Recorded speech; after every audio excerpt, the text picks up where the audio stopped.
He came after I had left. मेरे जाने के बाद वो आया. You can stay where you are. तुम वहां रह सकते हो जहां पे तुम ऑलरेडी हो. If you like it, I'll buy it for you. अगर तुमको पसंद है तो मैं तुम्हारे लिए खरीद देती हूँ. Whatever he says, you keep calm. वो कुछ भी कहे तुम चुप रहना. Even if you cook, I will not eat. अगर तुमने बना भी दिया खाना तो भी मैं नहीं खाऊंगा.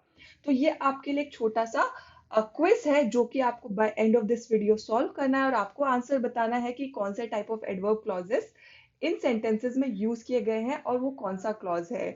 तो वीडियो पूरा देखना, ध्यान से देखना ताकि आपको हर एक क्वेश्चन का आंसर इस वीडियो में ही मिल जाए. वीडियो पसंद आए तो लाइक करिए, अपने दोस्तों के साथ शेयर करिए और चैनल को सब्सक्राइब करना बिल्कुल मत भूलिए. जैसे कि ऑलरेडी हमने वीडियो लेसन 6 में बात कर लिया था एडवर्ब क्लॉजेस के बारे में डिटेल में. तो हमने क्या जाना था कि एडवर्ब क्लॉजेस का काम होता है मॉडिफाई करना, डिस्क्राइब करना. किसको? वर्ब्स को, एडवर्ब्स को और एडजेक्टिव्स को. वो कुछ इंफॉर्मेशन देता है, इन्फॉर्म करता है अबाउट वर्ब्स, एडवर्ब्स, एडजेक्टिव्स. तो चलिए जानते हैं कौन कौन से टाइप ऑफ एडवर्ब क्लॉजेस होते हैं एक्चुअली में.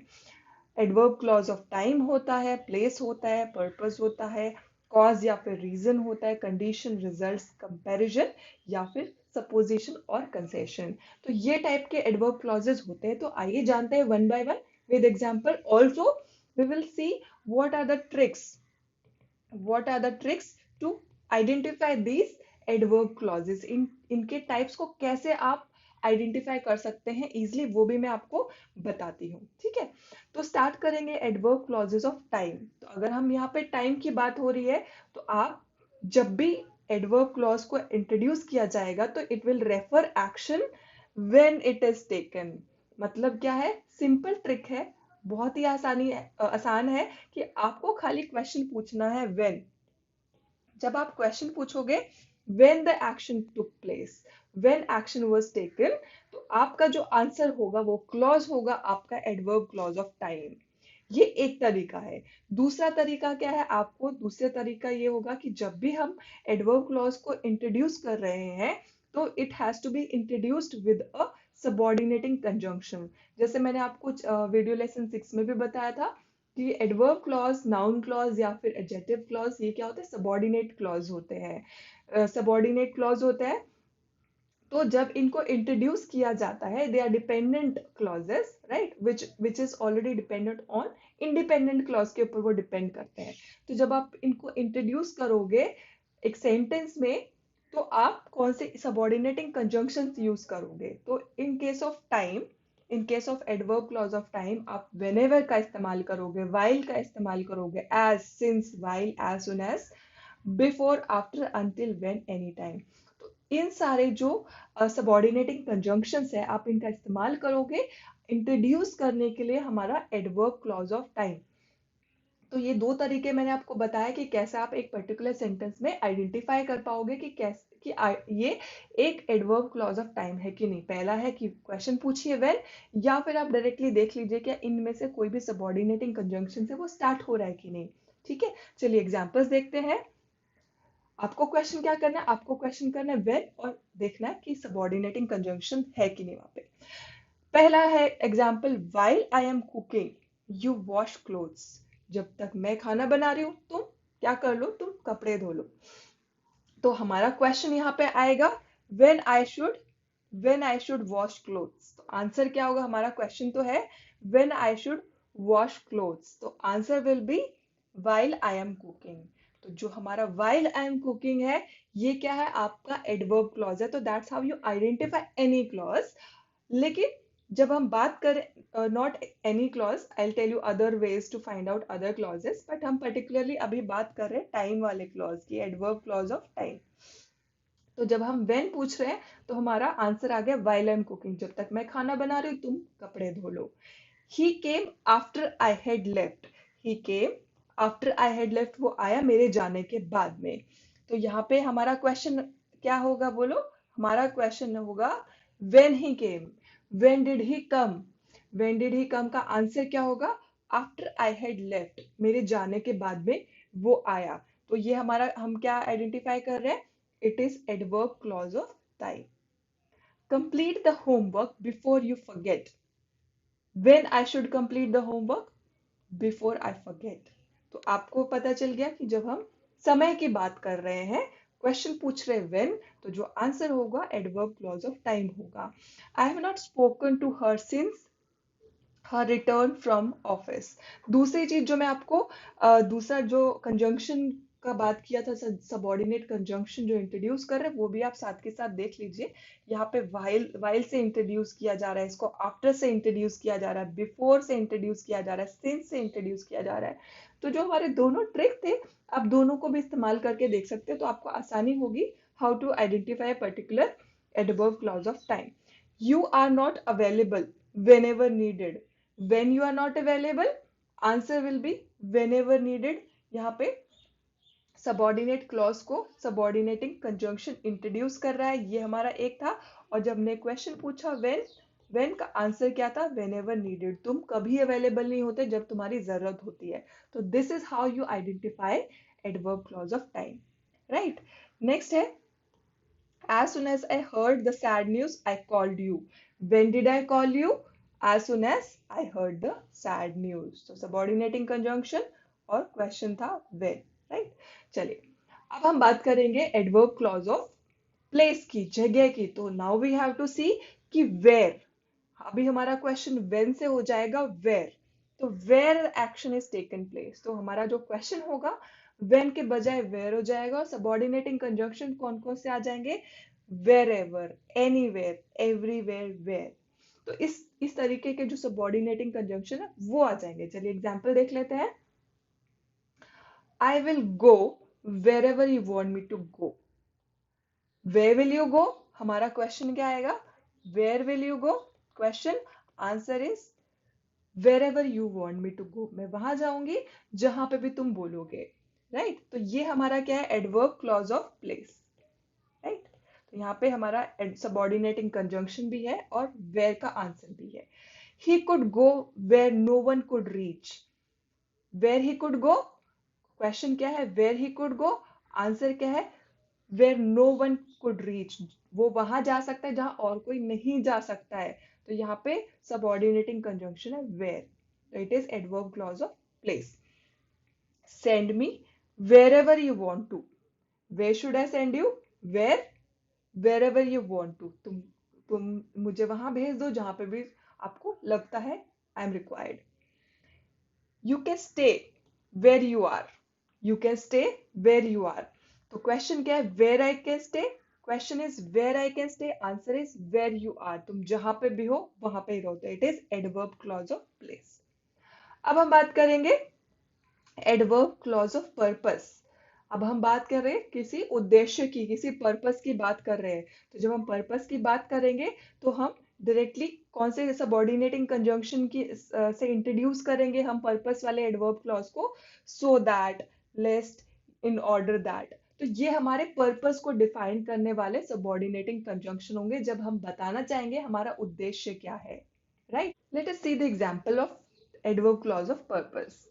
First is we eat homemade food so that we can stay healthy. तो हमारा पर्पस क्या है, क्या उद्देश्य है हमारा होममेड फूड खाने का, why we eat homemade food, हमारा क्या पर्पस है, ताकि so that we can stay healthy. तो जो हमारा सो दैट है वो आइडेंटिफाई कर रहा है हमारा purpose, so that we can stay healthy, ताकि हम हेल्दी रह सके। A committee is formed, a committee is formed in order that the fraud case can be investigated। तो हमने जो कमिटी है वो क्यों फॉर्म करी है, what is the purpose, why have we formed the committee, in order that, ये हमारा पर्पस बता रहा है। पर्पस बताने वाला सबऑर्डिनेट क्लॉज है इन ऑर्डर दैट, ताकि जो फ्रॉड केस है उसका इन्वेस्टिगेशन किया जा सके। She is extra polite to her seniors lest something adverse should be written into her feedback. तो यहाँ पे क्या बोल रहे हैं, शी इज एक्स्ट्रा पोलाइट, वो अपने जो सीनियर्स है उनके साथ एक्स्ट्रा पोलाइट है। क्यों है एक्स्ट्रा पोलाइट, यहाँ पे क्वेश्चन आता है why she is extra polite. तो हमारा जो सबऑर्डिनेटिंग कंजंक्शन है लेस्ट, वो हमको बता रहा है इसीलिए है। पर्पस क्या है यहाँ पे, वो हमको पर्पस बता रहा है। पर्पस ये है कि ताकि कोई जो सीनियर है, कोई उसके जो फीडबैक फॉर्म है उसमें कुछ गलत ना लिख दे, इसलिए वो एक्स्ट्रा पोलाइट रहने की कोशिश करती है।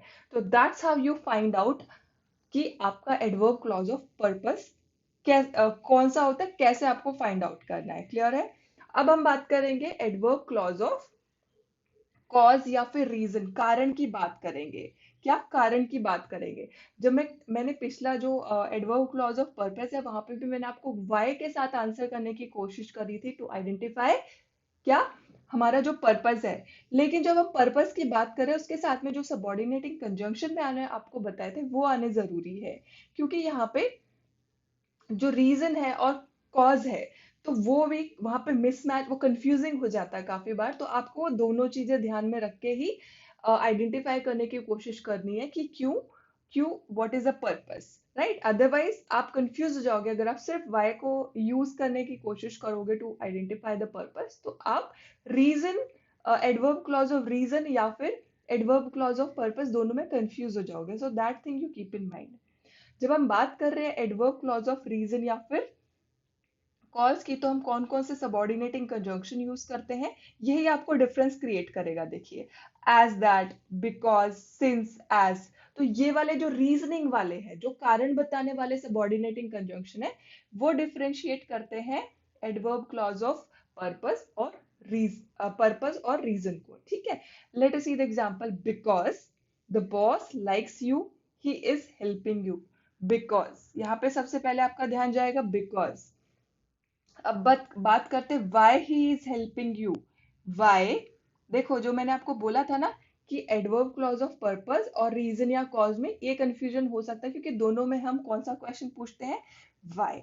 लेकिन जो हमारा सबऑर्डिनेटिंग कंजंक्शन है वो डिफरेंट होता है। यहाँ पे क्या कारण बताने वाला है, बिकॉज, क्योंकि जो बॉस है वो तुमको पसंद करता है, इसलिए वो तुम्हारी हेल्प कर रहा है। आई एम ग्लैड, मैं ग्लैड हूं। क्यों मैं ग्लैड हूं? दैट यू लव्ड इट, क्योंकि तुमको ये पसंद आया। वाई? ठीक है? Since she is clever, she will be able to explain this. Why she will be able to explain this?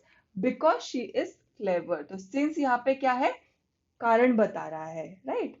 अब बात करेंगे, as she was not at home, I informed her sister.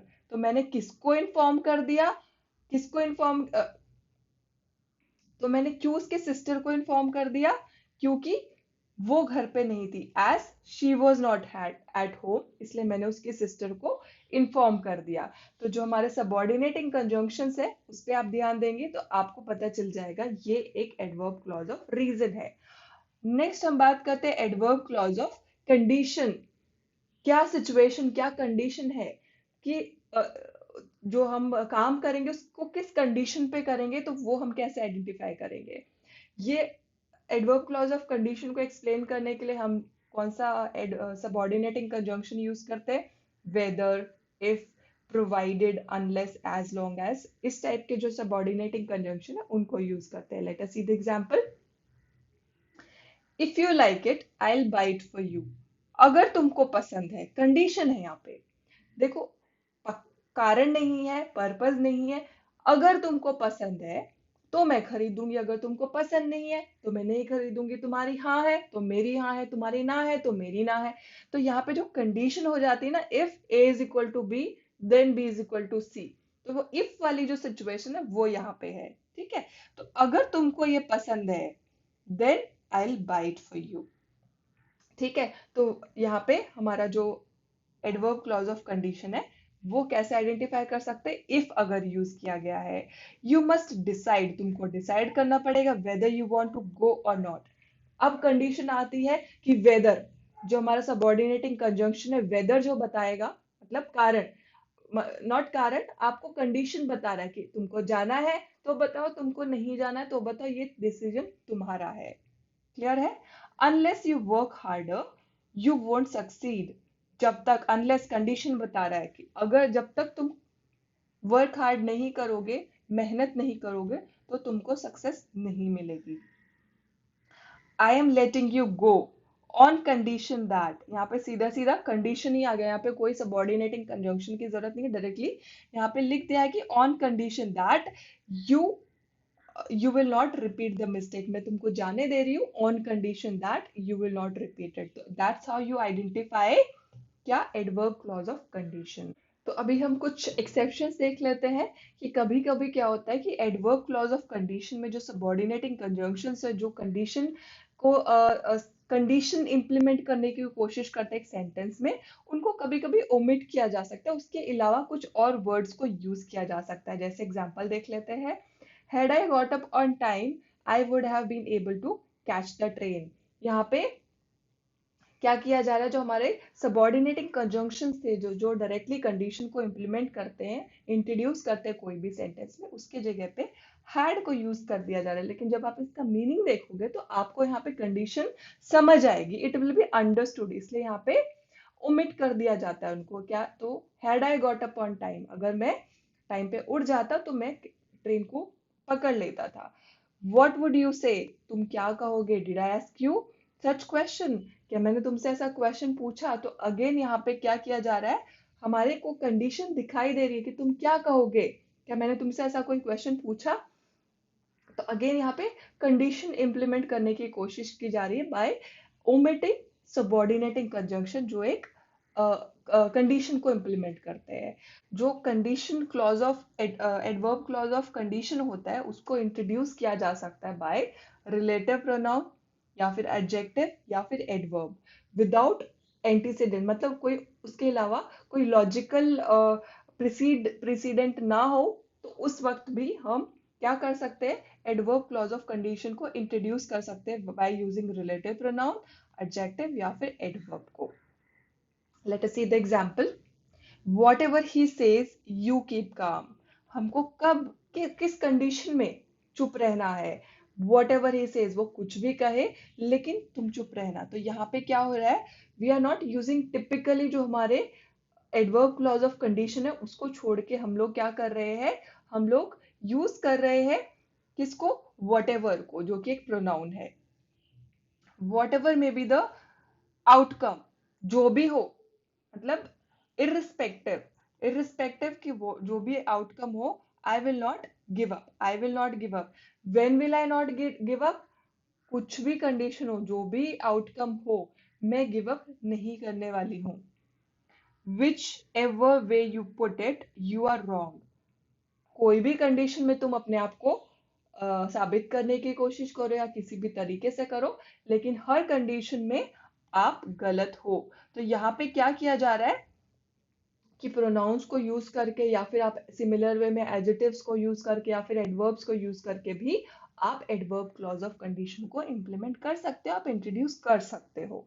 तो अब हम बात करेंगे एडवर्ब क्लॉज ऑफ रिजल्ट्स या फिर कॉन्सिक्वेंसेस। कोई भी घटना घटी, उसके जो रिजल्ट्स या फिर परिणाम होते हैं, कॉन्सिक्वेंसेस होते हैं, उसके एडवर्ब क्लॉज की बात करते हैं। तो इनको कैसे इंट्रोड्यूस किया जाता है, इनको इंट्रोड्यूस किया जाता है बाय सबऑर्डिनेटिंग कंजंक्शन दैट। और जो उसका प्रिंसिपल क्लॉज होता है, जैसे मैंने आपको पहले बताया कि हमारा जो एडवर्ब क्लॉज होता है वो एक डिपेंडेंट क्लॉज होता है, जो डिपेंड करता है इंडिपेंडेंट क्लॉज पे। इंडिपेंडेंट क्लॉज को हम प्रिंसिपल क्लॉज भी बोलते हैं। तो प्रिंसिपल क्लॉज में सो या फिर सच काफी बार यूज किया जाता है, एंड बाद में जो हमारा सबऑर्डिनेटिंग कंजंक्शन है एडवर्ब क्लॉज, उसको इंट्रोड्यूस किया जाता है दैट से। But that is not always a case, it is frequent occurrence. ज्यादातर ऐसा किया जाता है कि सो और सच को प्रिंसिपल क्लॉज में यूज किया जाएगा, but that is not all the time. Clear है, मोस्टली आप single handedly stand alone that को ही यूज करते हैं। Let us see the examples. She speaks in such a low voice that few could hear her, वो इतने धीमे बात करती है। क्या है हमारा जो एक्शन, क्या है कि वो इतने धीमे बात करती है, और उसका रिजल्ट क्या है, उसका रिजल्ट क्या बताता है, उसके कारण उसका रिजल्ट ये है कि बहुत कम लोग उसको सुन पाते हैं। ठीक है, तो हमारा एक्शन क्या था, उसका एक्शन था कि वो इतने धीमे बात करती है कि उसका रिजल्ट ये होता है कि उसको काफी कम लोग सुन पाते हैं। रेन पोर्ड सो हेविली, एक्शन क्या हुआ, रेन इतनी जोर से गिरी, दैट रिजल्ट क्या हुआ, रिवर्स वर सून इन फ्लड, जो जो नदियां थी वो जल्दी उनमें बाढ़ आ गई। It's so cold that one can die without warm clothes, इतना ठंडा है, ठंड होने के कारण ठीक है, ठंड होने के कारण रिजल्ट क्या हो सकता है कि कोई भी व्यक्ति, कोई भी पर्सन बिना गर्म कपड़ों के मर सकता है। तो यहाँ पे दैट क्या कर रहा है, हमारा सबऑर्डिनेटिंग क्लॉज है, सबऑर्डिनेटिंग कंजंक्शन जो कि हमारे एडवर्ब क्लॉज को इंट्रोड्यूस कर रहा है। और कौन से एडवर्ब क्लॉज को इंट्रोड्यूस कर रहा है, एडवर्ब क्लॉज ऑफ रीजन या फिर कॉन्सिक्वेंस। क्लियर। जो स्पोकन इंग्लिश होती है, मतलब जो इनफॉर्मल लैंग्वेज जिसको हम बोलते हैं, वहां पे कंजंक्शन जो दैट होता है उसको काफी बार ओमिट कर दिया जाता है, उसको छोड़ दिया जाता है क्योंकि वो अंडरस्टूड होता है। तो जनरली हम बोलचाल की भाषा में इनफॉर्मल लैंग्वेज में कैसे बात करते हैं, हम कारण बताते हुए, रिजल्ट बताते हुए, it was so tiny I could not see it. यहाँ पे दैट हम यूज नहीं करेंगे, हम डायरेक्टली क्या बोलेंगे, वो इतना छोटा है कि मुझे मुझे दिखाई नहीं देता है। तो यहाँ पे दैट को हम यहाँ पे ओमिट कर देते हैं। She is so old she can hardly get up, वो इतनी बुढ़ी है। दैट यहाँ पे क्या है, दैट जो है हम उसको ओमिट कर रहे हैं क्योंकि हम बोलचाल की भाषा में इनफॉर्मल लैंग्वेज में दैट को इस्तेमाल नहीं करते हैं। वो इतनी एज्ड है, उतनी बुजुर्ग हो चुकी है कि वो अभी हार्डली उठ पाती है अपने जो बेड है उस पे से। It was getting dark I could not wait any longer. यहाँ पे जो दैट है, again we are omitting it because it's informal language, बहुत डार्क हो रहा था and I could not wait any longer, मैं ज्यादा देर तक वेट नहीं कर सकती थी। अब बात करेंगे verb clause of comparison of degree. Comparison of degree की हम बात करेंगे। ठीक है, तो अगेन कंपैरिजन ऑफ डिग्री है। तो इसमें ये पॉइंट वन है, मतलब सातवें जो तरीका, सेवेंथ जो टाइप है उसमें दो तरीके के होते हैं। अगेन इट इज सब डिवाइडेड। तो पहला जो तरीका है कंपैरिजन ऑफ डिग्री का है, उसमें क्या होता है, सबऑर्डिनेटिंग क्लॉज कौन कौन से इंट्रोड्यूस करते हैं कंपैरिजन ऑफ डिग्री को। देन यहाँ पे किससे इंट्रोड्यूस करेंगे, देन, क्योंकि हम क्या कर रहे हैं, कंपैरिजन कर रहे हैं, हम तुलना कर रहे हैं। या फिर रिलेटिव एडवर्ब एज से हम उसको इंट्रोड्यूस कर सकते हैं। तो let us see the examples, कैसे हम कंपैरिजन करेंगे डिग्री का। She is young than, she is younger than she looks. यहाँ पे क्या कंपेयर करें कि वो ज्यादा यंग है जितनी वो दिखती है उससे। तो हमने तुलना कर दी उसकी, उसकी यूथनेस और उसके लुक्स की। It's earlier than I thought. क्या हुआ है यहाँ पे, कंपैरिजन हुआ है कि ये जितना मैंने सोचा था उससे भी जल्दी है। तो कंपैरिजन हो रहा है यहाँ पे, जो मैंने सोचा था और एक्चुअली में कितना जल्दी है उसका। She is as clever as she is lazy. Comparison हो रहा है, एज को क्या है, शी इज एज क्लेवर, उतनी ही चालाक है जितनी कि वो लेजी है। नेक्स्ट हम देखेंगे कि काफी बार क्या होता है, जो वर्ब होता है, वर्ब होता है adverb clause of comparison of degree में, वो अंडरस्टूड होता है, एक्शन जो होता है अंडरस्टूड होता है, इसलिए उसको काफी बार एक्सप्रेस नहीं किया जाता है। Late us see the example, कैसे हम उसको भी ओमिट कर सकते हैं वर्ब को। जैसे कि अगर हम बोले you make better food than I, तो यहाँ पे क्या है, हमारे एडवर्ब क्लॉज में, एडवर्ब क्लॉज में जो हमारा एडवर्ब क्लॉज है उसका जो वर्ब है, वर्ब क्यों अंडरस्टूड है, क्योंकि हम क्या कर रहे हैं, you make better, you make better food, तुम मुझसे ज्यादा खाना अच्छा बनाते हो, जैसा जो मैं बनाती हूँ उससे बेटर। तो वहां यहाँ पे जो मेरा एक्शन है ना उसको ओमिट कर दिया जाएगा क्योंकि यहाँ पे अंडरस्टूड है। She can read faster than you can. तो यहाँ पे जो कैन है, क्यों हम इसको ओमिट कर रहे हैं, एक्शन को क्यों ओमिट कर रहे हैं, क्योंकि देखो हम यहाँ पे क्या कर रहे हैं, हम कंपेयर कर रहे हैं। It is adverb clause of comparison, ये चीज आप ध्यान में रखोगे, कंपेयर कर रहे हैं। तो जब हम दो लोगों की कोई एक विशेषता, कोई एक काम या कोई भी एक चीज को जब हम कंपेयर कर रहे हैं, तो हम स्पेसिफिकली प्रेजेंटली बात करें वर्ब की, हम वर्ब की बात कर रहे हैं कि जो एक्शन मैं ले रही हूं और उसी एक्शन का जो दूसरा पर्सन भी सेम एक्शन ले रहा है, हम उसका कंपैरिजन कर रहे हैं। तो दो दो बार हमको उस एक्शन को एक्सप्लिसिटली इंट्रोड्यूस करने की या फिर लिखने की जरूरत नहीं है। डुप्लीकेशन को अवॉइड करते हुए यहाँ पे मेक या फिर कैन को अवॉइड कर सकते हैं in writing. Nobody knows it better than I. तो यहाँ पे जो मुझे पता है उससे बेटर किसी और को नहीं पता है, तो मैं किसी और को जो पता है और मेरे को कंपेयर करने के लिए डू जो है उसको इग्नोर कर सकते हैं। क्लियर है। अब हम बात करेंगे सेकेंड वे। अभी हमने कंपैरिजन किसका किया था, हमने डिग्री का कंपैरिजन किया था। अब हम बात करेंगे डिग्री कंपैरिजन ऑफ मैनर, तरीके का। मैनर को इंट्रोड्यूस करने के लिए हम कौन से सबऑर्डिनेटिंग क्लॉज को यूज करते हैं, हम इंट्रोड्यूस करते हैं एज को। जैसे मैंने आपको स्टार्टिंग में बताया था 7.1 में, तो वहां पे क्या दो सबऑर्डिनेटिंग क्लॉज मैंने आपको बताए थे, राइट। एक बताया था देन, एक बताया था देन, जो किसके लिए यूज किया जाता है, वो आपका कंपैरिजन ऑफ डिग्री के लिए यूज किया जाता है। और दूसरा बताया था एज। एज इस्तेमाल किया जा सकता है मैनर के लिए, तरीके के लिए। कैसे इस्तेमाल किया जा सकता है, चलिए देख लेते हैं। You did it as we expected. क्या है, अगेन हम कंपेयर कर रहे हैं किससे, हमारी एक्सपेक्टेशन से, और तुमने एक्चुअली में जो किया है। तो जैसा हमने एक्सपेक्ट किया था, तुमने बिल्कुल वैसा ही किया था, एज वी एक्सपेक्टेड। क्लियर है।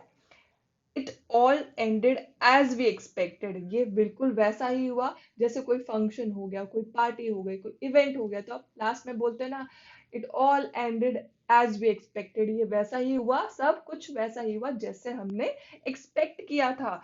तो हम क्या करें, कंपेयर करें उस तरीके का, उस व्यवहार का, उस मैनर का, जो दोनों लोगों ने किया। ठीक है। As you have done hard work, as you have done hard work, you must get the success. As you have done the hard work, you must get the success. तो हम क्या कंपेयर कर रहे हैं, किसको, सक्सेस को कर रहे हैं कंपेयर, किससे, हमारा हार्ड वर्क से। तो यहाँ पे कंपैरिजन के साथ हम एज को यूज कर रहे हैं मैनर, मैनर को इंट्रोड्यूस करने के लिए, कंपैरिजन ऑफ मैनर। क्लियर है। अब हम बात करेंगे सपोजिशन की। हम किसी चीज को अज्यूम करते हैं, ठीक है। एडवर्ब क्लॉज ऑफ सपोजिशन, जैसे कि अजम्पशन भी किया उसको बोला जा सकता है। तो इसको हम कैसे इंट्रोड्यूस करेंगे, कौन से सबऑर्डिनेटिंग कंजंक्शन के, दो, ऑल्दो, इवन इफ। तो ये जो सबऑर्डिनेटिंग कंजंक्शन है, ये हमारे अजम्पशन को इंट्रोड्यूस करते हैं। मान लेना, किसी चीज को मान लेना, तो वो चीजें हम सबऑर्डिनेटिंग कंजंक्शन इनसे इंट्रोड्यूस करेंगे in our adverb clause. Though they are poor, they are honest. यहाँ पे assumption क्या क्या है, भले ही वो पुअर है, मतलब दो, अज्यूम किया कि दो दे आर पुअर, बट क्या किया है, वो लोग काफी ऑनेस्ट है, ये हमारा अजम्पशन है। Although you got good results, it could have been better, हमारा अजम्पशन है, सपोज कर रहे हैं कि ऑल्दो तुमको मिल गया है, अच्छा रिजल्ट मिला है, मिला है, लेकिन ये अच्छा हो सकता था।